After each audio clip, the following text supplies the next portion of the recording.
Bert got a pretty loaded show. One that hits close to home.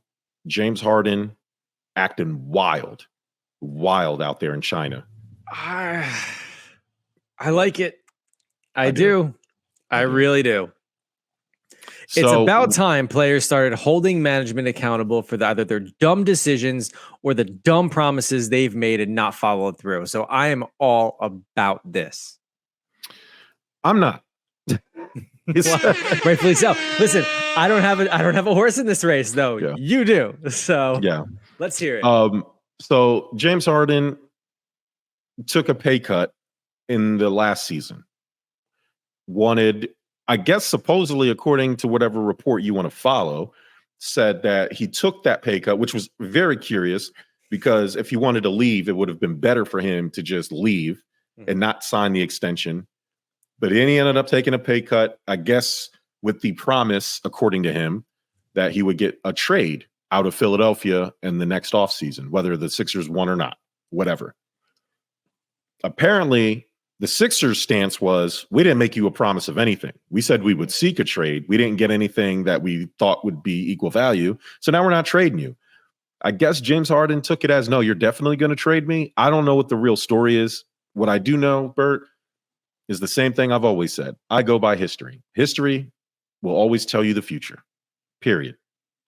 James Harden has a history of tanking his stock in order to get what he wants in terms of getting a trade, getting off a team, right? Mm-hmm. He did this in Houston with Daryl Morey originally. Mm-hmm. He did this in Brooklyn once that situation was not feasible to him. He did it to get out of Brooklyn. And now he's doing it again in Philadelphia to get out of Philly to go to the Clippers. The Clippers don't want you, dog. You understand? They tried. They don't want to give up enough for you. Bert, if you're a team and you're seeing this guy who has immense talent, I'm not going to sit there and act like James Harden isn't a good basketball player. But if you're a team who is watching this situation, even if you are close to a title, even if you are interested in James Harden, do you even risk bringing a guy like this into your organization? Do you risk it? I think there are plenty of organizations that would risk it in the off chance that he does what he's supposed to do, which is come in and play like he first did when he went to Houston and then then to Brooklyn and now for the Sixers. It's just until he doesn't get his way is when he starts acting like this. Now, will teams, to answer your question, will teams take a shot? Yes, they will. Should they? That's up to them. If they want to take the risk, that's perfectly fine. As babyish as a situation may be, I don't hate it because his option is like come out, tell his side of the story or tell it how it is. As you put it, tank his stock so he does get what he wants, or he just doesn't show up. Yeah. And Jerm, you tell me, if he doesn't show up to camp, if he doesn't show up to play, what are the implications? Do they just not pay him? Do they fine him? What does he go through? Well, again, history tells us that the Sixers, who have done this before, they should be really good at it. Disgruntled stars with Ben Simmons. Ben Simmons, whatever, after the Atlanta playoff series where he passed up on the layup and he just completely shit the bed for the Sixers, and Sixers fans were at their tipping point with him and let him have it. So he refused to come back and play for Philadelphia. Daryl Morey, again, in charge.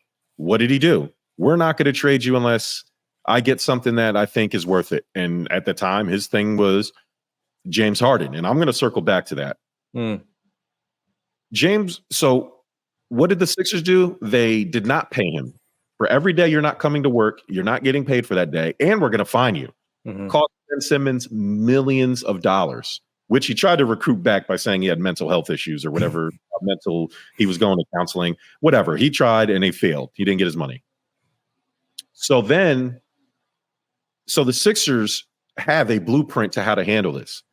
Now, because we've already seen this story play out before, in my humble opinion, that is not the way you want to do this. It was a nasty disaster watching and dealing with Ben Simmons every day. Will he come to practice? Won't he come to practice? What's he going to say? Putting your team Daryl Morey. Joel Embiid took out Philadelphia in the process out of his Twitter bio. Now, we are not 16-year-old girls who care about social media. Mm-hmm. Me and Bert are from the real era who don't care about shit like that. But we live in a society where that type of stuff matters. So what does that mean? Does that mean Joel Embiid is sending a message to the Sixers like, yo, handle this? Because, Bert, what did I say at the end of last season? If I were the Sixers, I would think about trading Joel Embiid. Yeah. Or he gets unhappy. His value was not going to be higher or any more higher than it is now, coming off of his MVP season. If you let this go out for 6 months like you did the Ben Simmons saga, you are subjecting your team to countless barrages of James Harden questions. The same exact way they had to deal with a bunch of Ben Simmons questions. The same way that stress that just derailing your offseason training program because the team after practice has to deal with reporters not caring about what the Sixers did in practice, only caring about how they feel about Ben Simmons or now James Harden. Because James Harden ain't showing up to practice. He ain't showing up to training camp. He's already said it. He's in China, which is hilarious considering Daryl Morey's stance on China. And I wonder if that was a little strategic planning. What's he doing over there anyways? Promoting his wine. He has a basketball camp he does there every year. That's not him being over there is not new. It's just the way he chose to express his displeasure with the Sixers, which to me is fascinating because that's something that doesn't really happen. You never really hear a player outright call out his team in that manner, right? A lot of that stuff is like reports that come out after the Jimmy Butler thing in Minnesota is a prime example, but you never have a star just literally come out and be like, my GM is a liar. He's a liar and I'll never play for him, and they were best friends up until a few years ago. So I don't understand why Daryl Morey, and this is where I'm circling back to Daryl Morey. You had an opportunity to trade for Tyrese Halliburton and Buddy Hield for Ben Simmons straight up. We would have kept Seth Curry, Andre Drummond, and a good championship core. But you wanted James Harden so damn bad, and you passed on a bunch of deals that we could have had for James Harden. And now look, now we're going to lose James Harden. The draft picks you gave away, the money you're going to leave. Now, the cap space thing will fix itself, and that's the only positive thing about this. But we're going to be taking 3 steps back now. We're not going to be a championship contending team because nobody's going to trade anything of real value for James Harden. So now we're in a game of chicken, Bert. We're in a game of, the 2 cars racing each other, and it's a race. We're going to have to wait and see who swerves first. Who do you think's going to swerve first? The team has to swerve first. I don't know. The Sixers have no choice. You can't keep James Harden around this team because Joel Embiid, you have to keep him happy. You drag this out and you make this thing about James Harden and take the focus away from the team, and you're not going to win this year. Joel Embiid is going to want to leave, and I don't blame him for that. So it may not be about who I think is going to move first. I think it's who has to move first, and it has to be the Sixers. Addition by subtraction, Daryl Morey. Your incompetence has already derailed this team, and with the Ben Simmons thing, and now you're going to do it again with James Harden. Shout out to Sports PSP. Let me know what you think about the Washington Redskins coming back, buddy, because I think it's going to happen. He asked, what are our thoughts on the Blind Side story? Bert, are you familiar with what happened with Michael Orr? Am I familiar? Yeah, I've been reading up on it. I've been reading his side, their side, and I'll tell you who's right. Michael Orr. Yeah. But I don't care. Like at this point, here are my thoughts. At this point, that family took advantage of him. And regardless, I mean, if you look at all the facts, top to bottom, I don't care if he's coming out saying you need to pay me this or I'm going public with it. Good, he should get his money because apparently they've withheld it, making millions of dollars off of his story. Plain and simple. They've been touting the fact that he's been adopted when really it wasn't a true adoption. It was a conservatorship or what whatever you pronounce it. Yeah. And they just made so much money. The two of them, whatever her name is, Leanne, and whatever her husband's name is, and the two kids all got money from that movie, and he didn't see shit. And he's been retired from the NFL, and he's probably looking into this like, hey, you know what? I think I'm owed some money. Went to them. Yeah. I mean, speculation, but I think he went to them and said, hey, listen, where's my money? And they said, go scratch. And he said, okay, cool. You have until then, this time to give me what I'm owed. If not, I'm going public with this story, ultimately tarnishing their entire reputation as it should be, because I mean, they just plainly took advantage of this kid. Now, man. So that's what I feel about that story. Yeah. I mean, it sucks because you wanted to believe in a feel good story. I know. And then the racial component is hard to ignore here.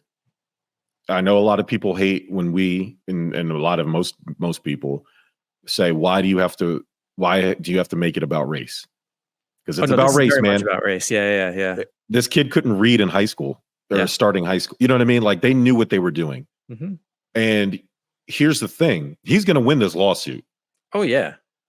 One, and it's not really about the legal jargon of he signed blah, blah, blah, blah, blah. There's proof that you didn't adopt this kid. And the story you have been telling is that you adopted this kid. Mm-hmm. You've made $300 million reportedly off of his name. Mm-hmm. The royalties for the Blind Side movie with Sandra Bullock went to your two biological kids, and not the kid who the movie is about. The initial payment. So the initial payments that just to use the likeness for their stories, that's what they got. And then they also negotiated some sort of royalty, like some sort of percentage off of gross profits made from the movie itself went to them. Now, here's the thing about the conservatorship or conservatorship, whatever it's called, is that it basically gives them full financial control to Michael Orr. Yeah. And if he wasn't paid out properly, or if they didn't cut him in on anything, then that's just, man, that's used, plain and simple. Disgustingly so. And they knew what they were doing. I mean, you saw a kid who had athletic ability. You knew you could get him into a good college with your connections. You did. NFL bound. I mean, that was your meal ticket, and you just used this kid while your unathletic, ugly kids are sitting at home doing nothing.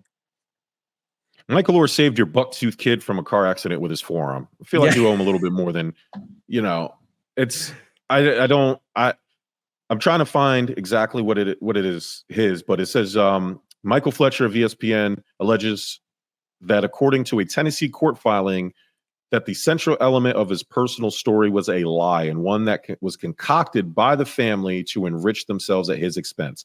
A 14-page petition filed in Shelby County, Tennessee, alleges that Sean and Leanne Toohey, who took Orr into their home as a high school student, never adopted him. Instead, less than 3 months after Orr turned 18 in 2004, the couple tricked him into signing a document in them his conservators, which gave them legal authority to make business deals in his name. That's nasty. That's nasty work. They should be ashamed of themselves. Yeah, and anybody who should I hope they get everything. He should have looked into this. He should have read all this before. And it's like, listen, there's a couple of things going on. If you think back to when you were 18 or just before 18 or whatever it was, like there wasn't much I was reading, to be completely honest with you. And I can prove it by telling you that I am in crushing student loan debt. And had I known what that would have been like, I should have probably read the fine print on that. Number one. Number two is regardless if he should have read it, if you have these influential adults, because if you're 18 or not, like these people they knew what they were doing, almost manipulating him to a certain extent and coercing him to sign into this, thinking that it's going to make his life better, and did it maybe to a certain extent, and being able to give him more opportunity to make it to where he was in the NFL. But to the same point, like regardless of where he was and what he made in the NFL, he still owed far, far more. It's ridiculous. It honestly reminds me of like how certain like record label executives sign these artists and trick them into bad deals so they can make more money off of their songs than the actual artist. And the artist eventually realizes it after the fact and goes back and fights them for it. So it's just disgusting. So, he's writing a book, and the Toohey's response is that this is a shakedown, that he demanded $15 million. Doesn't feel good, does it? Yeah, I know. At the end of the day, the truth will come out. But Oh yeah. I mean, if this is true on their behalf, it's disgusting, and you know, it's not going to look good because Sandra Bullock out there looking bad, and it's hard to make her look bad I because know. Even when it's she looks crazy. bad, she looks so good. And you don't look anything like Sandra Bullock, so that you should be going to jail just for that. Like You should. we saw Yeah. what you really look like, Yeah. Leanne You should Tui. exactly. Who You do should you have cut think your you are? losses there. That's where you peaked. Having Sandra Yeah. Bullock play you. That's Yeah. it. Yeah. No, you don't look nothing like Sandra Bullock, trust me. And I don't mean that in a good way. Mhm. Sports PSP says Washington should change the name, but not go back to the previous name of what they were. I agree. There are 90,000 signatures, Bert, for the Washington Commanders to go back to the Redskins, organized by the Native American No way. something organization. Yes. Now, when Did this we whole look thing into started, the validity of this organization? a group called the Native American Guardians Association is demanding the return of the Redskins name. The group is organizing a petition that has already gained more than 90,000 signatures via the New York Post. Now, when this whole thing started, Bert, I told you that the Native American tribe that is indigenous to the Washington, D.C. area really had not a big issue with the Redskins name. So it's in just that woke America that had the issue? Yes. Well, there was it was like a splintered thing. Like Yeah. there were some that did, and I guess that was the voices that they heard of, but most of them didn't have a problem with it. Then once they decided they were going to change the name, they said, all right, well, just change the name, keep the logo. And then so they, it was just a mess. But from what I've read, that most of the Native Americans really didn't have an issue with the Redskins name, but there was a small group of Native Americans that had their own group down there, and that was who the media decided to kind of hitch their wagon to. But a large majority of them were fine with it. And but I told you at the end of the day, if they don't if the majority doesn't have a problem with it, then we shouldn't either. I mean, if you want to name your team that, but I do agree with PSP. If you want to, they have to change the name. The Commanders is awful. So, they got to do something about it, regardless.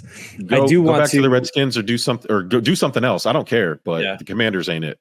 I appreciate PSP writing in, and anybody listening live right now, feel free to do so. We love interacting, but I do want you to finish your thought on this James Harden thing before we completely move on, because I know we did get pulled away from that for just a second. So yes, this is not a good way to do business if you're James Harden, but this is a doing of Daryl Morey, who pined for James Harden. Yeah. So Joel Embiid has already tried multiple times, according to reports. ESPN's Ramona Shelburne has said that Joel Embiid has tried multiple times to get James Harden to come back to Philly, and James Harden said, "I'm not interested." So at that point, you have to get rid of this guy. Addition by subtraction, Bert.